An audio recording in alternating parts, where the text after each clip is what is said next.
King Khan की KKR है तैयार और एसआरएच को मिल गई है इस टूर्नामेंट की लगातार दूसरी हार। मियाँ करना होगा अगले मैच से वार, वरना हो जाएंगे इसी तरह हारते हारते टूर्नामेंट से बाहर। तो नमस्कार दोस्तों, हम बात करेंगे हैदराबाद और कलकत्ता के मैच की। देखेंगे कि क्या रही दोनों टीम्स की कहानी, बात करेंगे कि कहाँ हो गई हैदराबाद से गलती और क्या है हैदराबाद की प्रॉब्लम्स। फिर हम चुनेंगे कि कौन है इस मैच का हीरो, मैच प्रोटेक्टर। फिर बात करेंगे शाम के मैच की, यानी कि Kings 11 Punjab versus Rajasthan Royals. एक तरफ हो गए केएल राहुल, दूसरी तरफ हो गए स्टीवन स्मिथ।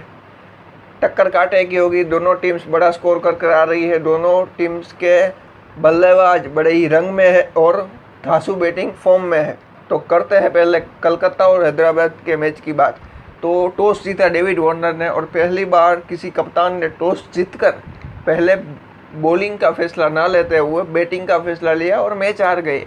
इससे पहले जो सिलसिला चल रहा था वो था कि टॉस जीतो, बॉलिंग लो और मैच हार जाओ। हाँ, यही चल रहा था।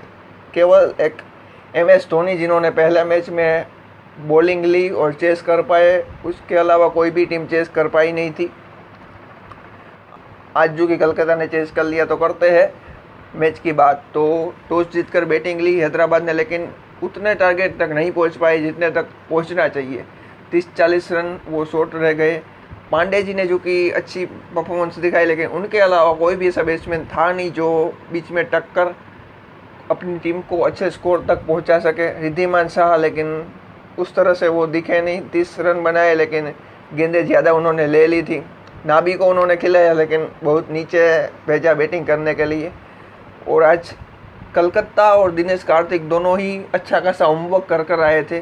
पैट कमिंस से उन्होंने शुरुआत की सुनील नारायण से, जो कि सुनील नारायण सफल तो नहीं रहे लेकिन उन्होंने रोक के रखा और बड़ी ही कंजूस गेंदबाजी की सभी बॉलर्स ने। और पैट कमिंस ने एक इम्पोर्टेंट विकेट लिया जॉनी बेस्टो का, और वार्नर और बेस्टो को एकदम जकड़ के रखा। पावर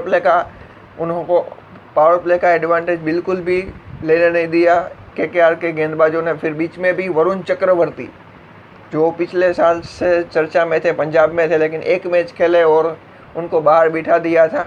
बड़े पैसे देकर उनको लिया था, लेकिन फिर भी एक ही मैच खिलाया।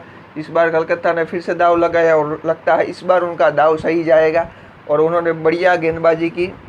उनकी जो मिस्ट्री है वो अब दिखनी स्टार्ट हो रही है और इस साल वो अच्छा कर सकते हैं। डेविड वार्नर को उन्होंने फंसा लिया। तो एसआरएच की बैटिंग उस तरह से लगी नहीं कि अच्छे खासे टोटल तक वो वहाँ तक पहुँचे नहीं जहाँ तक उनको पहुँचना चाहिए था। 30-40 रन उनके कम रह गए। वार्नर ने भी बाद में यही कहा।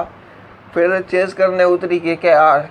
सुनील नारायण जल्दी आउट हो गए राणा और कार्तिक, लेकिन एक अकेला इंडियन बल्लेबाज जो दमखम के साथ खड़ा रहा, राशिद खान को फेस किया भुवनेश्वर कुमार को। तो इस मैच का मैच प्रोटेक्टर रहा शुभमन गिल, जिन्होंने ज़्यादा स्ट्राइक रेट से ना खेलते हुए सूझबूझ से, क्योंकि ज़्यादा रन रेट से रन्स करने की ज़रूरत भी थी नहीं, इसलिए उन्होंने सुलझी हुई पारी खेली कूल एंड काम। 62 गेंदें लिए और 70 नाबाद रन बनाए। फिर इयोन मॉर्गन भी आ गए, जो कि आए तब थोड़ी परेशानी हुई थी मॉर्गन को, राशिद खान जो थे सामने, लेकिन अंत तक वो डटे रहे और फिर उन्होंने राशिद खान को भी लिया आड़े हाथ और उन्होंने भी नाबाद 42 रन बना दिए। लेकिन बात करें मैच प्रोटेक्टर और इस मैच के हीरो की, तो केकेआर के गेंदबाजों ने तो अच्छी गेंदबाजी की, लेकिन शुभमन गिल जो कि डटे रहे, एंड तक खेले और अपनी टीम को जीत दिला दी। इसलिए इस मैच के मैच प्रोटेक्टर बनते हैं शुभमन गिल, जिन्होंने 70 रन बनाए 5 चौकों और 2 छक्कों की मदद से। फिर बात करें कि क्या है हैदराबाद की प्रॉब्लम्स, तो उनकी प्रॉब्लम है कि अगर पांडे, वार्नर और बेस्टो ना चले या फिर जल्दी आउट हो जाए या फिर एंड तक फिनिश ना कर पाए, तो बीच में ऐसा बल्लेबाज है नहीं जो उनकी नैया को पार लगा सके। मतलब कि बीच में कौन है, आज नाबी खेले थे, फिर वरना विजय शंकर, फिर प्रियम गर्ग, अभिषेक शर्मा, वो कॉन्फिडेंस देते नहीं। और बिल्कुल मतलब कि हैदराबाद में से ये लोग यंगिस्तान पर आ जाते हैं, यानी कि सभी के सभी यंग, जिनके पास टैलेंट है, लेकिन वो टेम्परामेंट नहीं है जो आईपीएल जैसे बड़े मुकाम पर वो अपने आप को, अपनी जो नब्ज़ होती है उनको कंट्रोल में लेकर अपनी टीम के लिए अच्छा खेल सके। और बॉलर्स की बात करें तो उनके पास 2 ही ऐसे विकेट टेकर है, यानी कि भुवनेश्वर कुमार और राशिद खान। और भुवनेश्वर कुमार का भी कुछ फॉर्म ठीक चल नहीं रहा है, उनको विकेट्स अब तक 2 मैचों में मिली नहीं है।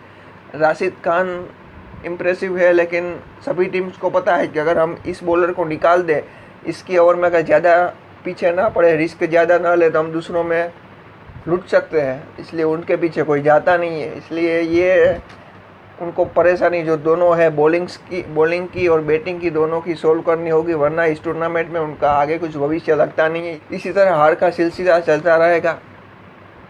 और केन विलियमसन कैसे भी अगर फिट हो जाए तो उनको प्लेइंग 11 में शामिल करना ही पड़ेगा, चाहे भले ही आपको नाबी को क्यों ना बाहर रखना पड़े।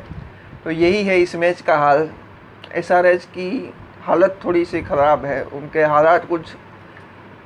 हालात कुछ ठीक नहीं लगते हैदराबाद के। तो देखते हैं कैसे रहता है उनका आगे का सफ़र।